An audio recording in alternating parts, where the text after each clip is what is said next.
சாந்தி 17/4/2025 முரளியில் இருந்தான ஸ்லோகம். சதா உங்கள் பேறுகளை உங்கள் முன்னால் வைத்திருங்கள், உங்கள் பலவீனங்கள் எல்லாம் முடிவடைந்து விடும். எல்லா ஆத்மாக்களும் இறுதியாக இருக்கும் இந்த பிறவியில் கலப்பட உள்ளவர்களாக ஆகியுள்ளார்கள். அவர்களுக்கு தெய்வீக குணங்கள் அற்றுப்போய் உள்ளது. பலவீனங்களே அதிகமாக வெளிப்படுகிறது. பலவீனங்கள் குறைபாடுகளுள்ள ஆத்மாக்கள் மீண்டும் சகல பேறுகளால் நிறைப்பதற்கான நேரம் இதுவாகும்.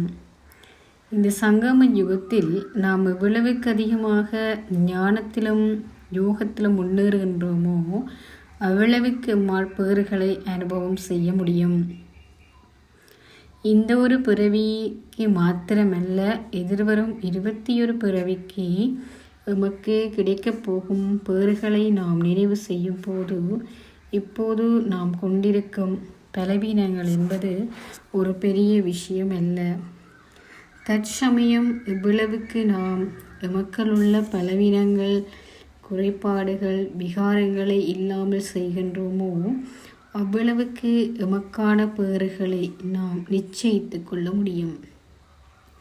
பாபா கூறுவார், குப்பைகளை மட்டும் என்னிடம் தாருங்கள், நல்ல விஷயங்களை நீங்கள் உங்களோடு வைத்திருங்கள். தினமும் அவர் எம்மிடமுள்ள குப்பைகளை வாங்குவதற்கு வருகின்றார். முதலில் நாம் எமக்குள் எவ்வகையான பலவீனங்களை கொண்டிருக்கிறோம் என்பதை சோதித்து பார்க்க வேண்டும். இதற்கு நாம் ஏகாந்தத்திலிருந்து நாம் சோதிக்க வேண்டும். முரளியிலிருந்து நாம் எமக்குள் எத்தகைய பலவீனங்களை கொண்டிருக்கிறோம் என்பதை இலகுவாக அறிந்து கொள்ள முடியும். சில சமயங்களில் எமக்குள் ஏதாவது பலவீனங்கள் இருந்தால் அது எமக்கு தெரியாது. ஆனால் ஏனையவர்கள் எமக்கு அதை சுட்டி காட்டுவார்கள். அப்போது நாம் அதை நிராகரிக்காமல் அவர்கள் கூறுவது சரியா என்பதை நேர்மையோடு நாம் சோதித்து பார்க்க வேண்டும். சில சந்தர்ப்பங்களில் நமக்கு சந்தர்ப்பம் கிடைக்கும்போது மூத்த கருவிகளுடன் நாம் தொடர்பில் வருவதன் மூலம் அவர்கள் மூலமாகவும் எமது பலவீனங்களை கண்டறிந்து கொள்ள முடியும்.